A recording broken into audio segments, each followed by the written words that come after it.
Bersama saya Aida Nayan dalam rentasan berita edisi 1160. Antara paparan utama. Rakyat hormat institusi istana. Jihad tangani inflasi sudah terhantuk baru tengadah. Mengapa anak tirikan golongan M40? Media sosial dibayar untuk bunuh karakter.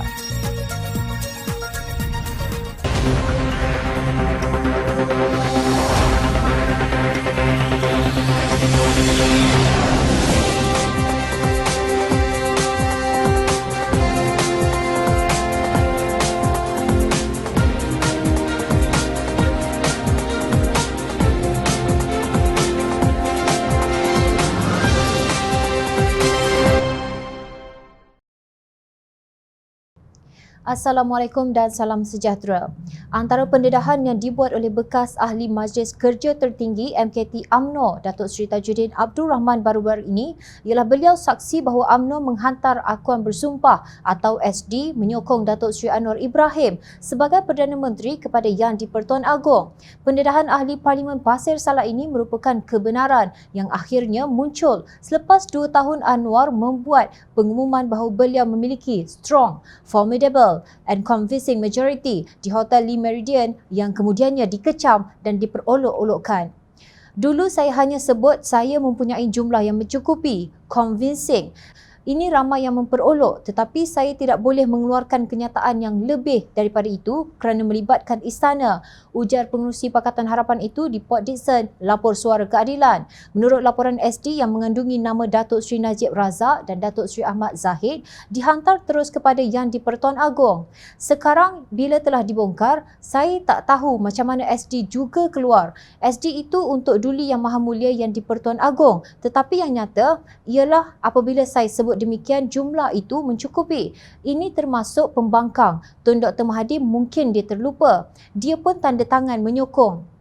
Jumlah itu keseluruhannya tidak dikirim semuanya melalui saya. Ada yang diutus terus ke istana. Ini termasuk yang disebut 15 dari UMNO, jelas Anwar. Namun sokongan kepada beliau itu bersyarat.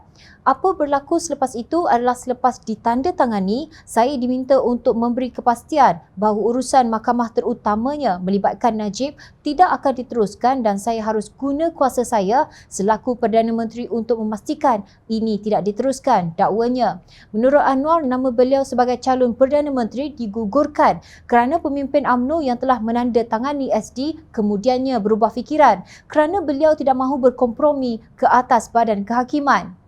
Tetapi Pakatan Harapan masa itu menyatakan walaupun jumlah itu menjangkau sehingga 120 kerusi, prinsip kita tidak menerima SD daripada Datuk Seri Najib dan Datuk Seri Zahid walaupun dia ada hak untuk tanda tangan menyokong sesiapa ikut proses.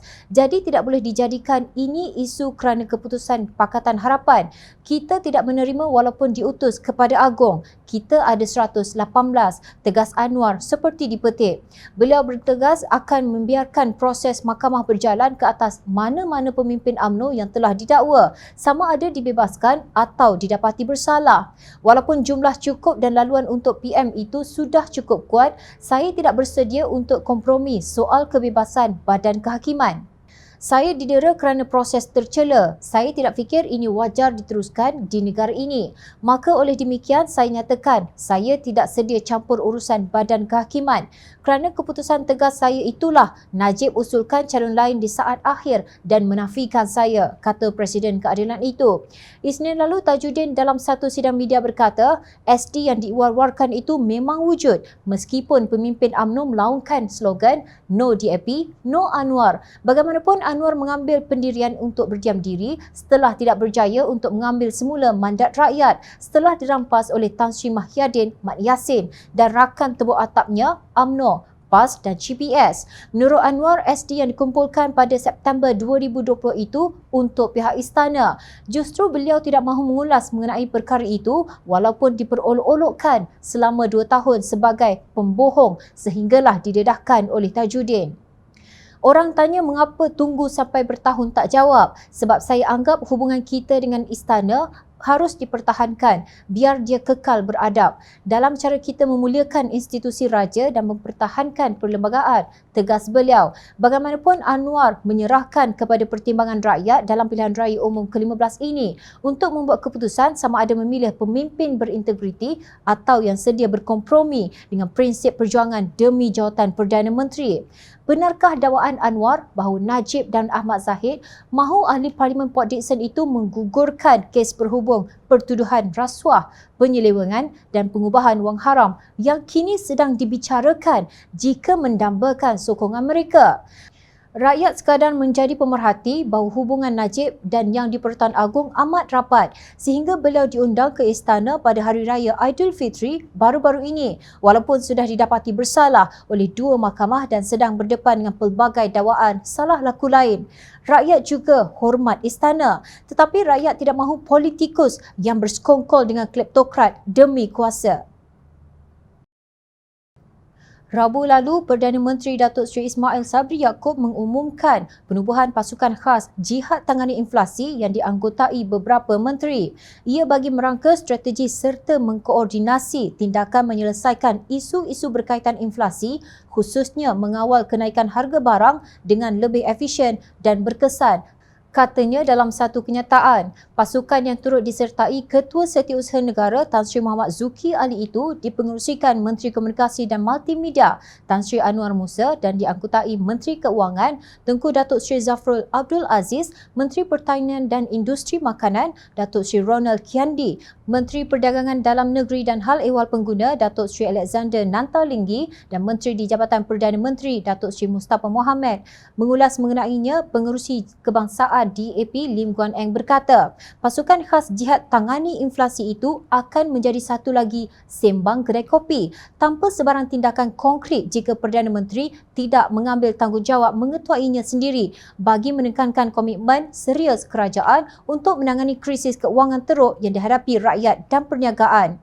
Apa gunanya menubuhkan satu lagi jawatan kuasa khas Kabinet 6 orang menteri apabila diketuai oleh Menteri Komunikasi dan Multimedia Anwar Musa yang tidak dapat mengira dengan tepat analisis kos faedah pemansuhan subsidi untuk ayam, telur dan minyak masak kecuali paket 1 kilogram. Soalnya dalam satu kenyataan, Guan Eng mendakwa Anwar telah membuat dakwaan palsu pada minggu lepas apabila menyatakan bahawa kerajaan telah memutuskan untuk meningkatkan nilai subsidi dengan mengkaji semula subsidi sekarang walaupun kerajaan hanya menyalurkan kepada rakyat 630 juta ringgit daripada 960 juta ringgit penjimatan daripada pemansuhan subsidi untuk ayam, telur dan minyak masak kecuali paket 1 kilogram. Bagaimanapun, kata Guan Eng, dengan hanya memberikan 630 juta ringgit sebagai bantuan tambahan dalam bentuk wang tunai tambahan sebanyak RM100 kepada isi rumah P40 dan RM50 kepada bujang, bermakna rakyat kehilangan 330 juta ringgit dalam faedah subsidi sebelumnya iaitu 960 juta ringgit. Bolehkah kita mengharapkan seorang menteri yang tidak faham apa yang diperkatakan atau tidak boleh mengira untuk membantu kita mengatasi inflasi dan kenaikan harga? Soal ahli parlimen bahkan itu. Menurut bekas Menteri Keuangan itu, indeks harga pengeluar IHPR bagi Mei meningkat kepada 11.2% dan kekurangan buruh yang teruk masih belum ditangani. Lebih teruk, M40 dan PKS langsung tidak mendapat bantuan tambahan walaupun mereka juga turut menderita. Ini ditunjukkan oleh kenaikan kos pengeluaran dan diukur oleh indeks harga pengeluaran tempatan Malaysia yang mengukur kos barangan selepas keluar dari kirang. Naik sebanyak 11.2% pada Mei 2022 berbanding 11% pada April 2022. Ujarnya, beliau turut memetik pendapat penganalisis bahawa peningkatan kos buruh dan bahan ditambah dengan kekurangan pekerja yang teruk menyebabkan kegagalan besar kerajaan sekarang untuk memudahkan kemasukan pekerja tempatan. Perdana Menteri boleh membantu mengurangkan kos yang semakin meningkat dengan menyelesaikan masalah kekurangan tenaga kerja pekerja asing dengan menggunakan kuasanya tetapi sekali lagi enggan mengambil tanggungjawab. Berapa lama Ismail Sabri boleh menunggu apabila keadaan keuangan menjadi lebih sukar dengan indeks harga pengguna CPI untuk Mei 2022 melebihi jangkaan dengan meningkat kepada 2.8% walaupun semua kawalan harga dikenakan ke atas barangan keperluan. Bidasnya, setelah pasukan khas Jihad Tangani Inflasi ditubuhkan, Majlis Pemulihan Negara yang dipengerusikan Tan Sri Mahyadin Mat Yassin tidak lagi dilihat sebagai relevan. Malah Presiden UMNO Datuk Seri Ahmad Zahid Hamidi berkata satu kegagalan dan patut dibubarkan sahaja. Menurut beliau, ia hanya satu platform untuk memberikan Mahyadin peluang bagi menaikkan imej diri sendiri serta parti beliau dan tidak semestinya bersuara bagi pihak rakyat dan kepentingan negara.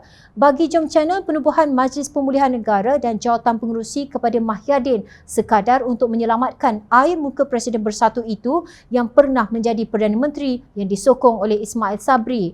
Sementara pasukan khas Jihad Tangani Inflasi ini, umpama pesanan dalam peribahasa Melayu, sudah terhantuk, baru tengadah. Punca badai kenaikan harga barang yang terus meningkat ini sepatutnya sudah dapat ditangani ketika masih di peringkat awal. Tetapi ia gagal. Beginilah kerajaan yang tiada manifesto. Umpama bahtera yang tiada kompas, bagaimanakah ia mampu melawan badai yang pasti muncul di tengah samudera? Lebih-lebih lagi apabila ia dipandu oleh juragan yang sama serta awak-awak yang nyata telah gagal sebelum ini. Apakah nasib rakyat jika lebih banyak subsidi dibuang dan pada masa yang sama cukai barang dan perkhidmatan GST pula diperkenalkan? Soal ahli Jawatankuasa Amanah Nasional Muhammad Faiz Fadzil. Menurut beliau, pengakuan Menteri Hal Ehwal Ekonomi Datuk Seri Mustafa Mohamed bahawa inflasi di Malaysia sepatutnya telah mencapai 11.4% pada Mei 2022 tanpa subsidi sangat membimbangkan walaupun ia tidak mengejutkan. Apa yang lebih membimbangkan adalah kerajaan BN Bersatu PAS telah memansuhkan subsidi atas beberapa makanan asas dan sedang mengkaji untuk merombak subsidi RON 95 dan diesel, katanya dalam satu kenyataan. Faiz membidas pengumuman Perdana Menteri Datuk Seri Ismail Sabri Yaakob yang hanya akan memberi bantuan tunai RM50 atau RM100 kepada rakyat miskin. Bayangkan isi rumah yang mempunyai pendapatan RM2,500 dan 3 orang anak hanya akan diberikan bantuan tambahan RM100 beserta BKM RM100 lagi pada bulan Jun. Adakah ini mencukupi? Bagaimana pula golongan M40 yang tinggal di bandar besar seperti Kuala Lumpur yang berpendapatan RM5,001 dan mempunyai 3 orang anak? Mengikut logik kerajaan, isi rumah M40 ini tidak layak untuk menerima bantuan tunai. Apakah golongan M40 seperti ini harus dianaktirikan?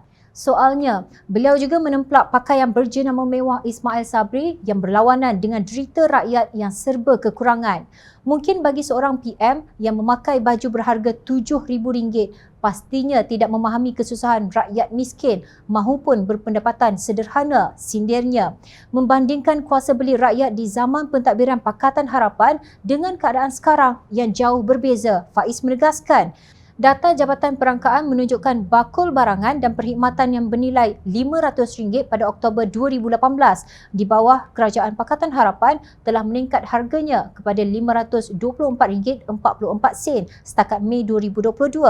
Andai kata cukai GST tidak dimansuhkan oleh PH, kos bakul ini pasti lebih mahal. Sebab itu pemansuhan GST oleh PH adalah dasar yang tepat.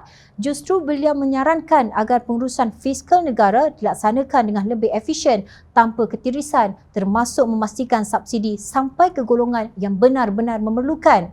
Namun usaha berkenaan sama sekali tidak boleh merampas hak golongan yang memerlukan, ujarnya.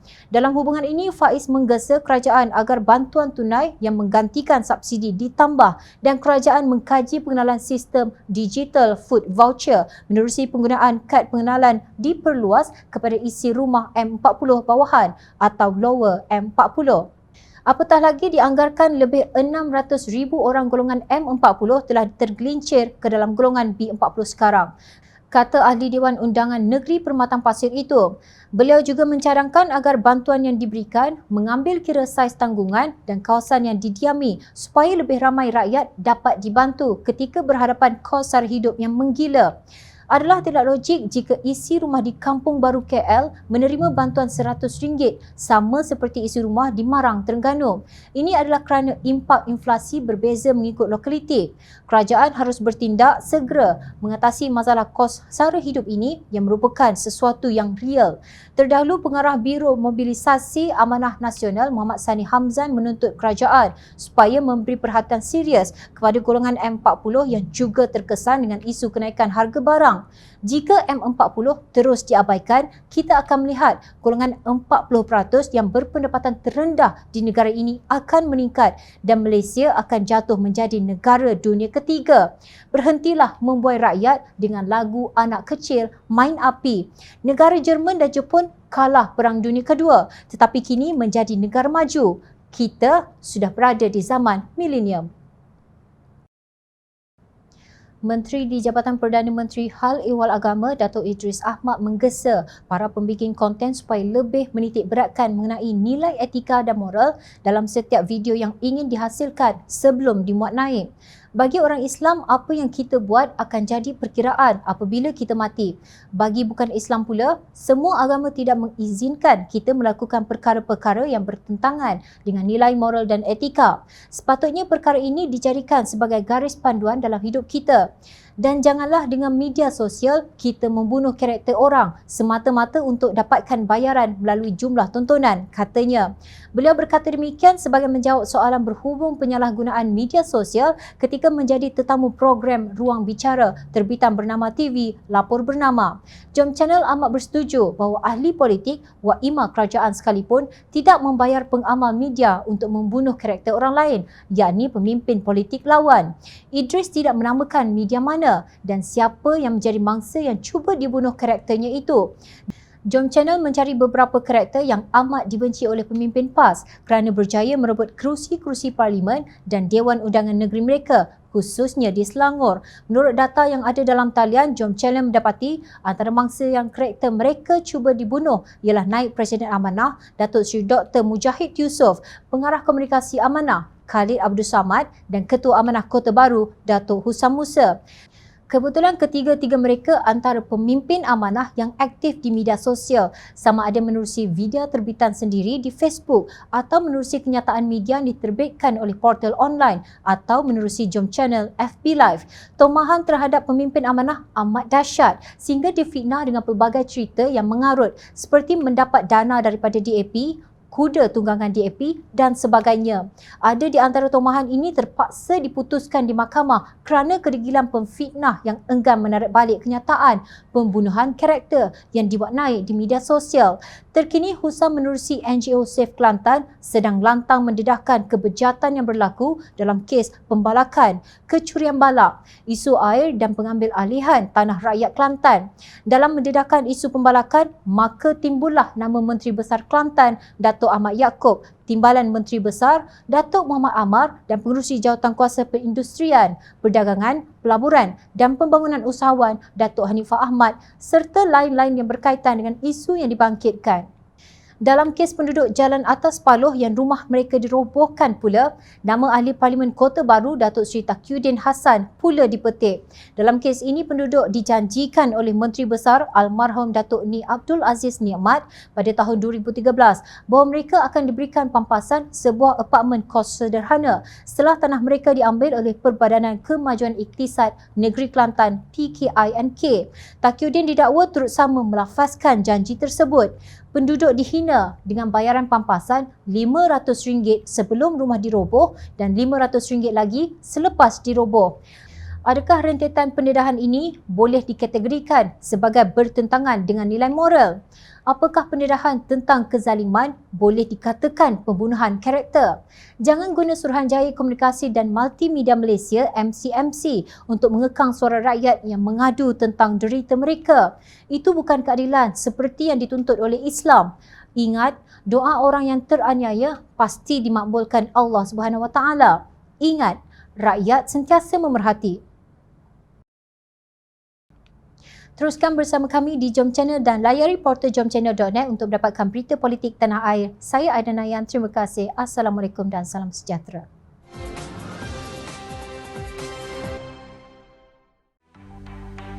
Cari maklumat dan berita politik yang bebas. Kupasan yang tepat. Panas.